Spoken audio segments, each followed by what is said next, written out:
considerate driving. This nonsense need to stop. Stop. I'm making it my business to alert all motorists, especially those who love to break traffic laws. I have seen what speed can do. Here I am to your rescue to help you to live. Just take this advice I give. Slow down. I want you all drivers. Slow down. Take care of your passengers. Be careful on the road. Don't make it an episode. How much more tragedy we have to endure to face the reality. Less is safer than more. I'm begging all my friends.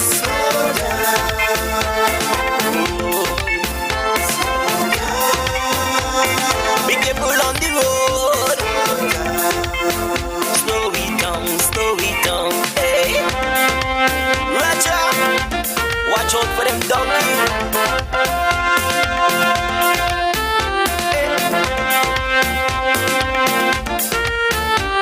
Slow it down, man.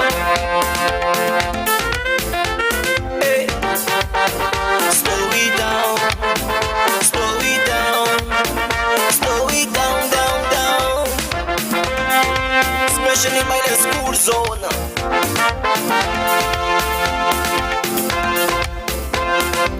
The dirt road procedure, Granny reminisce about how it used to be more safer. They used to travel without the fear of getting hit by a speeding vehicle. I'm sure you're listening and you're hearing what the man is saying. Slow down. And of late, boy, we really need to slow down. We've been having some crazy stuff happening on the road lately, and around this time of the year, you know what goes on.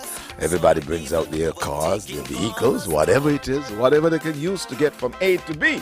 And this morning we are into traffic talk on the road, and we have the inspector here. Is it inspector? Oh boy, you look so sharp. You get into the inspector look, Good morning, Mr. Brown. How are you doing, man? Good morning, Mr. Randy Rascal. I'm doing good. And what about you? I'm pretty good. I'm not accustomed to being early, this kind of early in the morning, but I'm up, man. I had my coffee. My morning coffee. Not the night coffee that we normally have. So what's on your agenda for today? Good morning, everyone out there in Radioland. As mentioned, my name is Sergeant Brown, and I'm from the Police Traffic Department. And as usual, it's good to be here with you every Wednesday morning, right here at ZIZ Radio, at 8:30 for our usual traffic talk on the road program. This morning, I would just want to briefly remind us about our laws as it relates to tints. What we are experiencing, we are seeing a lot of vehicles. For some reason, the owners and drivers, for whatever reason, want their vehicle to be heavily tinted. So we just want to remind us what the law says as it relates to tinting. And I'm expecting a guest to be here, to be with us, so until our guests arrive, we'll jump right into it. And I'm referring now to Section 62 of the Vehicles and Road Traffic Act, Chapter 15.06. I know some persons might say, oh, we're accustomed, every week we're talking about tinting. But yes, we have to. We have to speak about it. Okay, so Section 62, subsection 1, and it says that in this section, restricted motor vehicle means any motor vehicle other than a motorcycle where the whole or part of the glass of the windscreen, side or rear windows of the vehicle is obscured by either A, the application of any film, tint, or other device, or B, is custom tinted by the manufacturer, that less than 35% of light transmission is possible. Subsection 2 states that in this section, the expression custom tinted by the manufacturer means that the glass of the windscreen side or rear windows of a vehicle has been obscured by a process other than by the application of any film, tint, or other obscuring device. Subsection 3. Subject to the provisions of this Act, no person shall import a restricted motor vehicle into the Federation. 4. The provisions of this part shall not apply to a restricted motor vehicle A, that has been custom tinted by the manufacturer on or before the date of the coming into force of this section. B, ambulances. C, hearses. D, such other classes of motor vehicles as the Minister of National Security may designate by notice published in the Gazette.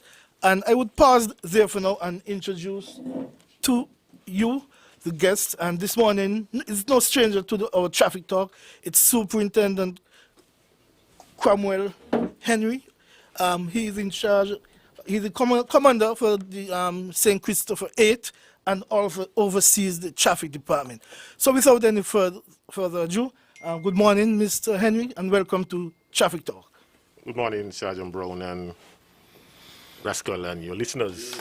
Good morning, good morning. Always Welcome. happy to be here to lend support to the efforts of the police in educating the public, in this case the traffic department, to educating on traffic issues. And so it's my pleasure to be here this morning. Yes, this morning, Mr. Henry, we are speaking about tint. Could you assist us as to what our laws? There was a newly legislation passed, newly, I think it was sometime last week. Yes, that's it. Could you go into it and explain as to what really said? Well, this legislation, it had its third reading in Parliament and it was passed, so it's now on its way to His Excellency for his assent and has to be gazetted first before it becomes law. And so I think what we are doing now is sensitizing the public as to what the law will be once it has gone through the full process. And so it doesn't hurt now to educate the public as to what to expect, so they begin to prepare themselves. I think you would have gone through what the law requires in terms of tint, what level of tinting is allowed on vehicles. Yes. And what we've seen in recent times is that persons are now beginning to tint the two windscreens on the vehicle, both the front and the rear, and the four windows. So all four sides of the vehicles are now completely tinted. So even if you put 35% tint on all the glass, because the four sides are tinted, it reduces completely the light entering the vehicle from outside. And so the vehicle would automatically be darker, and it's more difficult to see someone or anyone in a vehicle that is tinted on four sides, even if you have 35% tint.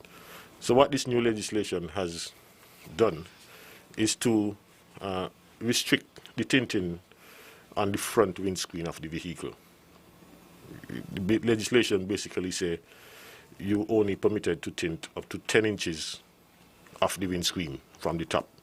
And that is so because, you know, it keeps out the sun. If you're driving towards the sun, it reduces the amount of sunlight entering. It doesn't keep it out completely, but it reduces. So it acts as a sun visor. And so you're allowed to have that 10 inches of tint from the top of your windscreen. But beyond that, you'll be in violation of the law. So it's basically to prevent persons from tinting their entire windscreen. And it's for two reasons. One, safety, because you need to have a full and clear view of the road ahead of you.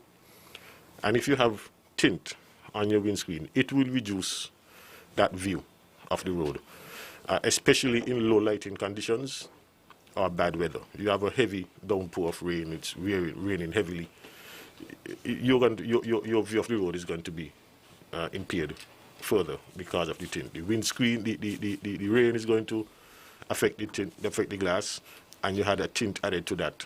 It reduces your view of the road, and so it increases your chance of accidents.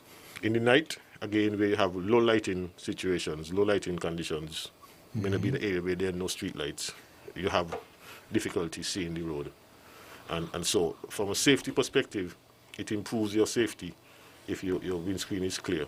And for security, we know that if you cannot see who is in the vehicle, then there is a risk of someone harming you one way, either through an accident, they hit you and they don't stop, or someone involving crime or about to commit crime or doing surveillance for crime, and they're in the vehicle and no one could say, I saw this vehicle and Sergeant Brown was the driver. And we know that you would say, well, you know the number of the vehicle, but we know what could happen with number plates. Yeah. And so we can't always rely on the vehicle. They just might have Ronnie Rascal vehicle and somebody else, Ronnie Rascal number and somebody else's vehicle. And then Ronnie Rascal have police visiting his house to ask him question when he was at Aqua having karaoke. so it's from that perspective that we thought it best that we have the windscreen at least clearly visible so that persons could see inside. Not only for the police, but for the public. You'll be able to say, my rascal was driving the car come down full speed and hit me and he stopped. As opposed to, a car come and hit me and me see who was driving. What's the safe number for the tint that you are allowed to carry? 35%. 35%. Yes. Nothing less than 35. Anything lower than 35% would constitute an offence. Okay. And one of the things is that they use a lower number on the front. That's why it even gets darker. Right. So most people like to use 20%, and then that reduces the visibility even more. And what we are seeing also is that a number of businesses are having their vehicles posting the businesses, the signs on all the front, sides, and the rear of the vehicle, and the law speaks to that. Right. And subsection 9 of section 62, it speaks to no person shall drive or being the owner permit any other person to drive a motor vehicle with any sign, poster, or other reflective or sunscreening material upon the windscreen, side or rear windows of such motor vehicle other than the license or other label required to be displayed by law. So, because that has the same effect of putting on dark tint. If you put a poster over your windscreen, you can't see through it from the outside. And so it has the same effect as if you had on 20% tint or 5% tint. And so the law prohibits the placing of these signs and posters and advertisements and so on your windscreens. You could put it on the body of the vehicle, on the side, or you put it on your bonnet if you want, on your trunk, but you should not put it on your windows or windscreens. If somebody has a bus with the back windows and they claim that they carry stuff and they don't want persons to know that there's stuff in the bus, can they do that? Can they put no anything up? If you and we get it a lot, people would say, I'm an electrician, I'm a tradesman, I have expensive tools, and I don't want people to see my tools. Well, what we recommend is that you get an appropriate vehicle, you get a utility vehicle that could secure your tools, whether a panel van or some vehicle with a tray where you could secure your tools. We cannot allow, otherwise everybody would have something that they want to hide. You know, we had one gentleman wanted to tint his bus because he carried banana, and the sun damages the banana, the heat damages the banana, so he wanted to protect his banana in the bus. So people come with different reasons why they would want to have it. And once you start to allow one, who's to determine which reason is more important than the other? Yeah, I understand. Everybody's reason is important to them. And so we need to have one standard and not complicate it by beginning to make exceptions. The law make provisions for exception. I think I heard Mr. Brown reading about hearses and ambulance, and for diplomatic and national security reasons. Those are the grounds that the law permits. National security, diplomatic reasons, diplomatic grounds, or if you have a hearse or an ambulance. What about some police officers who choose to tint their vehicle because they figure they are part of security? Well, no. If it's their private vehicle, personal vehicle, no, it's not covered. It's not covered under the. Okay. If there's a national security risk that you need to be protected, then you could be granted that special exemption once you reach the level of satisfying that. You need special exemption from the minister. But ordinarily, you cannot just tint your car because you're police. Yeah, I always like to remind us that we as police officers, we are not above the law. And we have to comply with whatever the law says for everyone. We are not above the law. And I think the language of the law, it says any person. I think the language of the law, it speaks to any person. That's correct, any person. It didn't say any person except Correct. police officers. And the law is very serious, and if you permit me, I would just want to say what if persons are convicted in court, what they would have to face. And I refer to subsection 11 of the same section. It states that a person who acts in contravention of the provisions of this section commits an offense and is liable on summary conviction to a fine of $5,000 or to imprisonment for a term of 6 months or to both such fine and imprisonment. Right. That shows the seriousness that the law places on violating this particular section. And I've seen cases where the magistrate have charged people $2,000. That fine is a maximum fine of $5,000. I've seen cases. I've had one case I had the magistrate charge $1,500, but I've seen other cases where he have charged up to $2,000. Correct. You know, imagine you.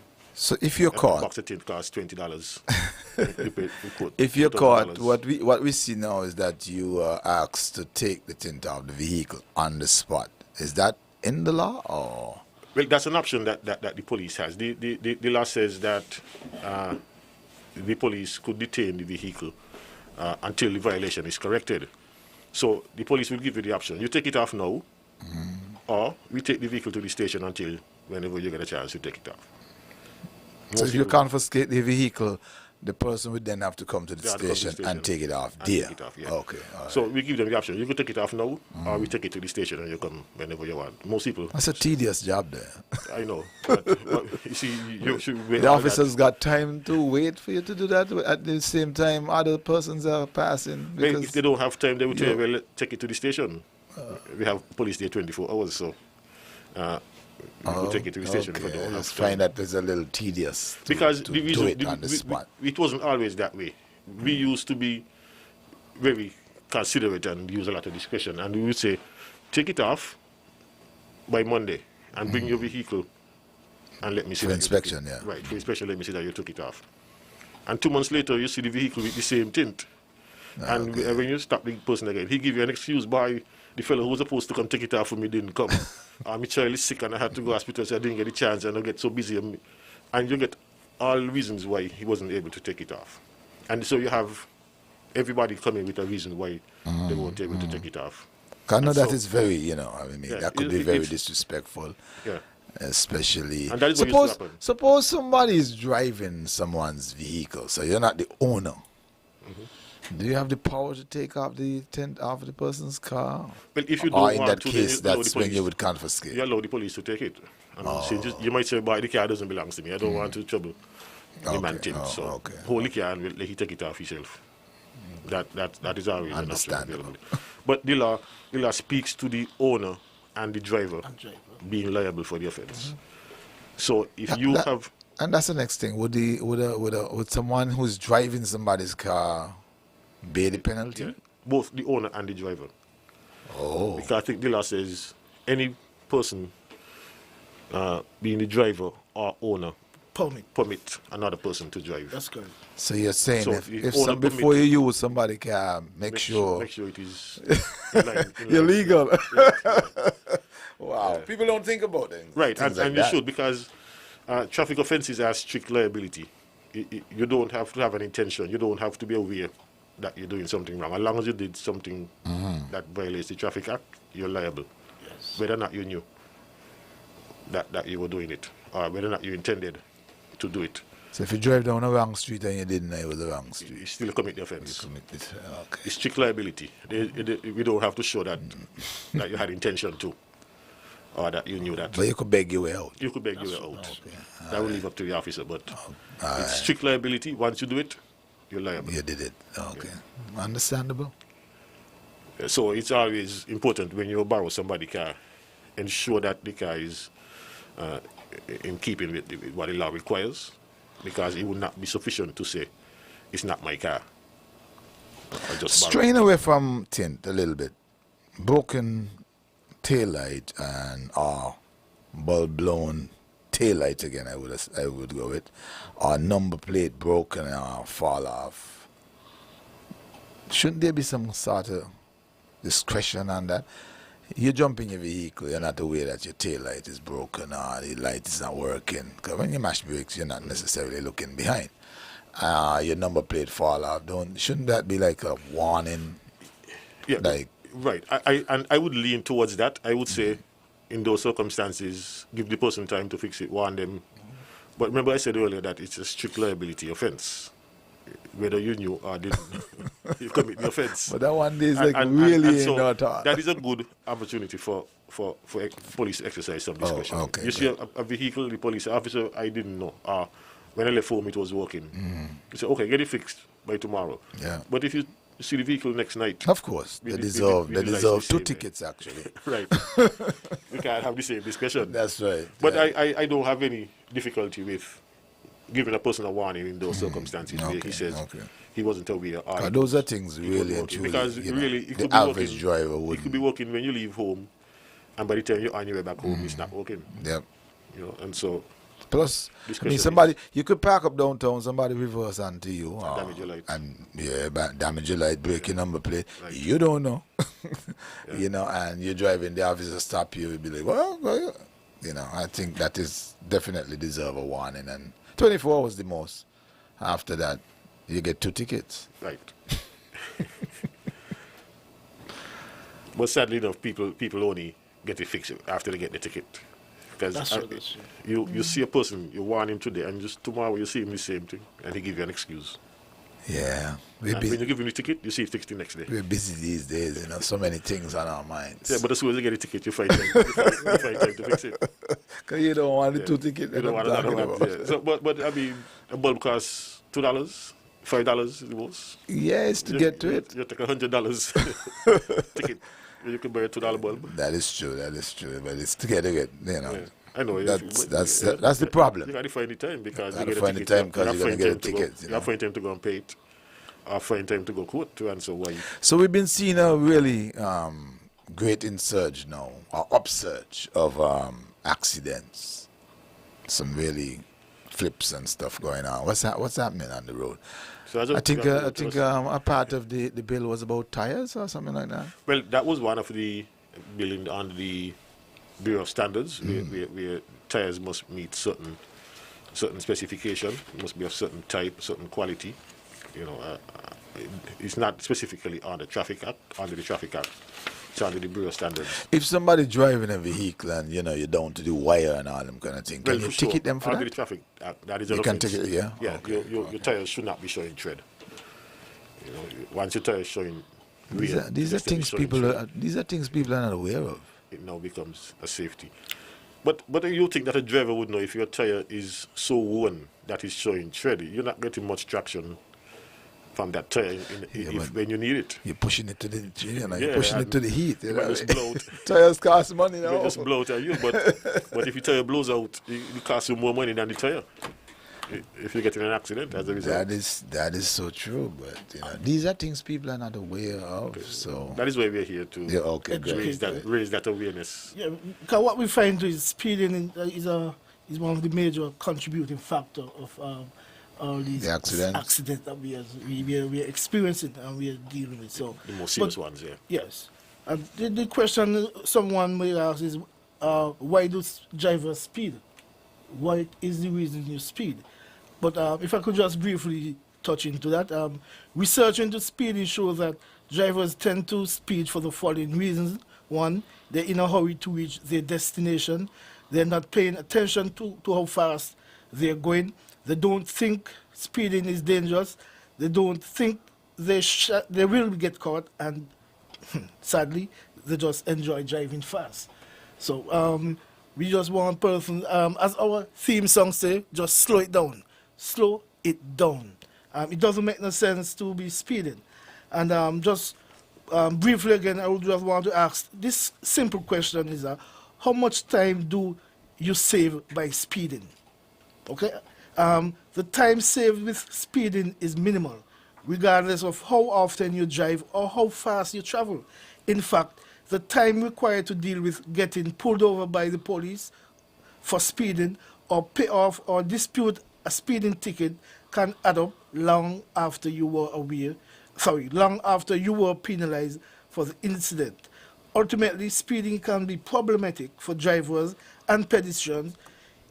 If you are tempted to speed, you may want to reconsider why speeding is dangerous. So I just wanted to speak to that briefly about the dangers of speeding. It does not make any sense for you to be speeding. And there's not much benefit. It doesn't. I like the part. There's not much benefit to speeding. That's correct. Because I've seen people overtake me, and a few minutes later, I'm right You're behind right them. I'm right behind them.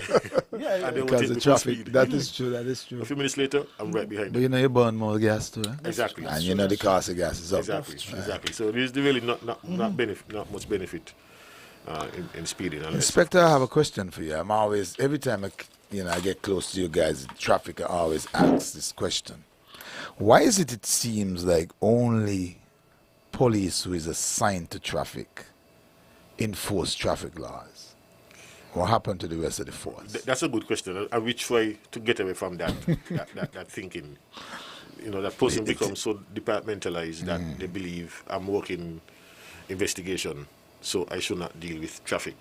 Or I'm working patrol, so I should not deal with traffic. You know, we're trying to get people away from that mindset.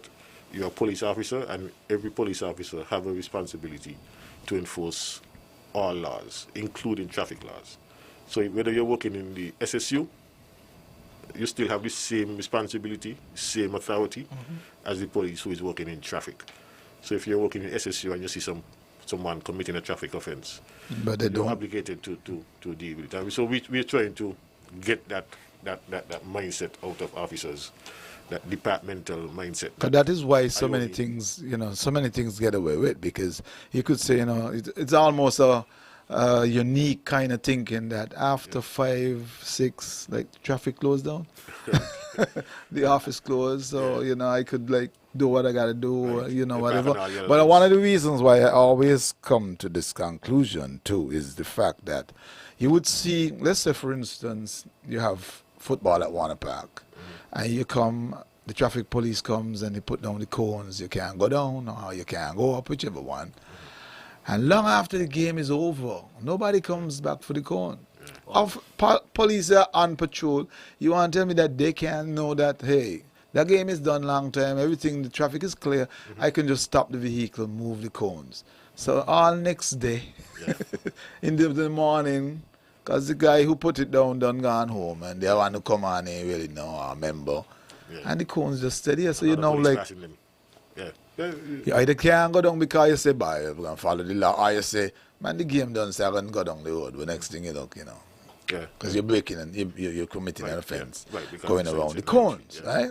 And those are things I always say, it's amazing that other officers don't see it and say, well, And this enough is this would be causing unnecessary inconvenience to the traffic. of course, for everything. As I mentioned, the game done at 8 o'clock and 10, 11 o'clock. The cones are still there. The signs are saying Don't still go here, down. no now. entry. Yes. So you will now have to go around because, as you rightly say, you want to comply with whatever the signs Yes, are saying. yes. So it's causing unnecessary inconvenience. Mm-hmm. Yeah, and you're right. I mean, we try our best to make sure that I think Henry just see to the top of Victoria Road on But it. I don't move them out. I don't move them. So when you Yeah, move them, you're yes, supposed to yes. call up somebody, But yeah, I So usually come do on, that too. guys. come and collect them. Let's get this better than that, Yeah, yeah. So we try our best to. You guys are getting some calls. I think if you feel like, taking some calls, like to hear it from the public. Hear both sides. Keep it to ourselves only. We go to the lines. ZIZ Radio. Hello. Good morning. Hello. Good morning. Good morning. Good morning. How are you? We are wonderful. Good morning, you two gentlemen, all three, Ronnie, Good morning. Sergeant Brown, and Superintendent Henry. Good morning. Good morning. Bonnie, I'm glad that you made a statement about something that Sergeant Brown resonates because we have seen it, but of course, I think it's lack of communication why these things take place, about the cones that we're speaking about left there for the following day. There must be given a mandate to people who have to be responsible, whether he is on duty now, not coming in. There must be communication. It must be transcended to me, to you, to the other person who is picking up relief after my dismissal of the duty. I heard the Superintendent Henry made a statement, and three small words he used, which I am very comfortable and happy to hear. He spoke of them being here to educate the public. That is so true. But in educating the public, there must be signs and arrows which says to go where, especially these roundabouts that have two lanes. There must be signs on the inside of the roundabout that says to me on the inner lane, I am going there, me on the outer lane going there. That is educating the public. The question is, Superintendent, when there are lorries with backhoes and bulldozers and excavators moving on the Island Mode Road specifically, is it true that the traffic department must be informed? And if that's the case, why, when a police officer sees these things taking place, like yesterday, going into the heavier part of Keys yesterday morning about 10:30, there was a concrete truck facing the main road up into a yard where they are casting a roof, which is now supposed to be a floor of the other extension of the upstairs and downstairs house. And they were just about 24 inches, maybe a little more than that, where vehicles going and coming have to bump the wall to pass. For a long time, I saw a police truck, a pickup, pass. And initially, he said that it is dangerous. Couldn't stop and ask a question or take up his phone and call the Department of Traffic and tell them what he saw. Look how close is Keys to a police officer in Basti, police station in Basti, or in Keyon. Like you said, why only traffic police officers can do things and say things and at least address things that need to be addressed? It shouldn't be. Superintendent Henry, you made a statement in response to that. We have to believe that you wear a police officer uniform, you are police, whether you work in criminal investigation, wherever it possibly is. And Sergeant Henry, I am glad for you. Sergeant Brown, I am glad for you to endorse what Ronnie said. The truth is, I heard Ronnie spoke of something and he speak of the word power. I heard of Superintendent Henry spoke of the word authority. I feel more comfortable hearing the word authority. Nobody has power but God Almighty. People use that for comfort and convenience, but nobody has power. I am saying, Superintendent Henry, if nobody is above the law, nobody's above the law. Why? I don't have a problem if there's an emergency. Why? People who drives police vehicles comes out from the parking lot across the street from the police station on Keyon Street and turn right. It can't be. And why? When they are coming from the western side, turn right into the parking lot. It can't be. I don't have a problem if there's an emergency, but most of the time, it's not an emergency, it's just casual. If you are not above the law, why these things have to be broken by the police who have to uphold the law? Gentlemen, thanks for listening and have a good day. Goodbye. Goodbye. All right, well, let me address that last point first. I take all the other points that the caller raised. Understood, yeah. But we have to accept that parking lot is for police vehicles. It's for emergency vehicles, and you cannot place too many restrictions on emergency vehicle because you might be the one affected. Yeah.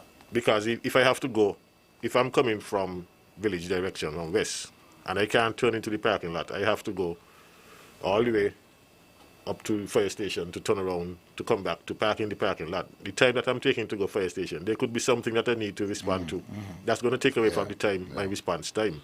So even at the time, there might not be an emergency. An emergency could arise while I'm going to the fire station to turn around, and that would take away from my response time. And so you don't want to unnecessarily expose emergency vehicles to that. The second point to that is that the volume of traffic turning right there is very low. So it's different to a public road where you have the public turning every minute. It's just one or two police vehicles going to be turning there once in a while. And we expect that drivers would be courteous enough to allow the police vehicle to turn, and it will not affect the traffic in any way. And it's not a breach of any law because there are no signs there that says no right turn. So it's not a breach of any law. There is no law that says that you cannot turn right. It only becomes a breach of the law if there's a sign that says no right turn and you turn right. So if a police vehicle turns right into the parking lot, they do not commit an offense because there are no signs that says they cannot turn right, and there's no restriction, general restriction on turning right, generally. Yeah, it's amazing because I never thought of that either. Right. There's no sign that says they can't turn right. So if you come in and the officers are coming out, you stop and let them out. Right, yeah. I never really saw a problem, right? Because it doesn't happen regularly because only police vehicles are allowed. The general public are not allowed to go in there and park. So it's not a high traffic area where you have vehicles turning every 2 seconds. It's just once. We got some more callers. Let's jump right in. ZIZ Radio. Hello. Good morning. Good morning. Good morning. Morning, ma'am. I am Dale Elliott of Newton Ground. I did make a complaint there by the gut there. They leaving challengers to go in points or boys. Italian walked on. And I just called to say thanks. The whole gut is clear now so everybody could see where they go, whether they're walking or driving. Thank you. So I just called to say thanks. Thank you very much for that. Okay, we're going to take one more call. We are way past 9 o'clock. So let's see. Okay, try this one. One last call. You're the last caller. Good morning. Good morning to you, Ronnie. Good morning, buddy. And good morning to Sergeant Brown. Good morning. And good morning to the superintendent. Good morning, sir. Sergeant Brown, I called in last week and asked you if you got the message that I sent you. Yes, I did. Yes. Yes. Anyhow, I called to say, I think I have to stop calling pertaining to the Fort Thomas Road issue.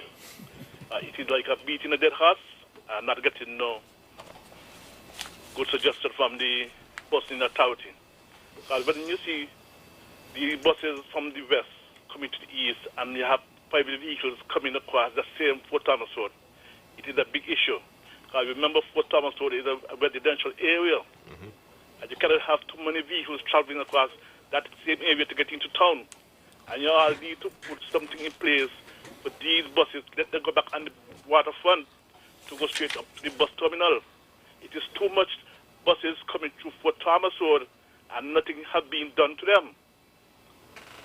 They have the license, they have people to pick up really, but carry out the route that they're supposed to be able to take. And these people are coming across here. If somebody had to get into a collision, I'm telling you all, please do not come to me to ask me no question because I get sick and fed up of what's going on with the government not putting things in place to help the people in Fort Thomas Road. Thank you. Thank you very much, Carl.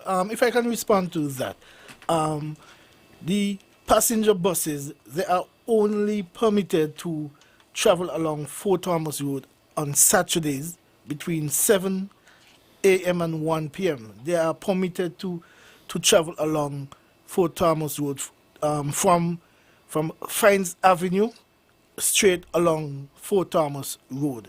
That's the only time they are permitted. Anything out of that, they are committing an offense. And if they're caught, they'll be dealt with accordingly. So, please, I'm sorry that you say you feel like you are not being listened to. I'm sorry that you have to feel that way, but as I explained, that is the only time they are permitted to travel along Fort Thomas Road. Anything out of that, they are committing a traffic violation. And so I think we need to step up our surveillance That's true. in that area to ensure that we catch the violators, because people would continue to do things if they allow or if they're able to get away with it. Correct. So I take the caller point that maybe we need to do more. I was listening to the program one day when he made a suggestion of putting sleeping policemen, or what we call speed bumps. Yeah. Speed bumps on that road.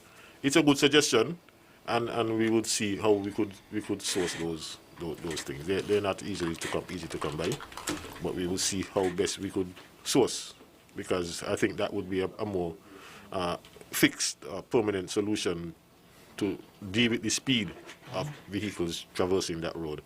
But in terms of the buses using the road illegally, because they really are not to use it, it's not part of the bus route, unless the bus route is closed to them, then they should be using the Bay Road only.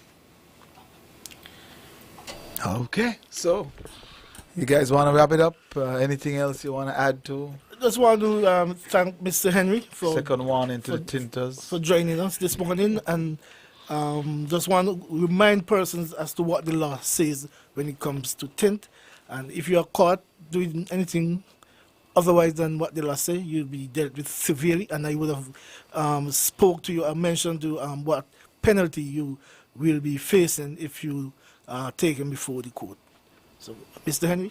Well, I just want to thank you for having me, Sergeant Brown. Always a pleasure to come and lend support. And I trust that I would have had some clarity to the whole issue of tint, and that we see more compliance. We personally accuse ourselves always willing to give ticket and willing to summons and that. But we also take the time to educate. And so if we educate, then we have to enforce. Yes. Otherwise, we'll be just wasting our time just coming here and talking and not doing anything, because you talk and people don't study you. What do? We have to enforce. And so we prefer not to enforce. And so that is why we are educating. And so we hope that persons would take the education and convert it into action and remain compliant and live within the law, so that there is less opportunity for us to enforce. All right, well said. I'm not seeing a 9 o'clock report come up as yet. I'm going to jump back in with maybe a couple of minutes with a quick question before. Yeah, okay. We're not going to take any more calls, but with a quick question. The road going into Bird Rock, I see there's a lot of construction happening, but it seems to stop and start and stop and start. The roads are getting even worse while it's being done. Any future plans, anything on the horizon as a date of Well, we see road work finishing? going on, so you mean that there's improvements. They have down stopped the for road. quite a while, about 2 weeks now they have stopped, and there's some potholes there that's just getting deeper and deeper. I don't know, Sergeant Brown in contact with Public Works. Yeah, we definitely have to look into that to see what the problem is. So I can come back next week and speak to it. So On the main road itself, yes, just where Rams just did the big cooler, the big cooler yes. shed, Yeah. there's some major potholes there. And everybody's swinging off and going into the oncoming traffic to get around, and then you got the KFC, and then, so if those holes could get, even patched.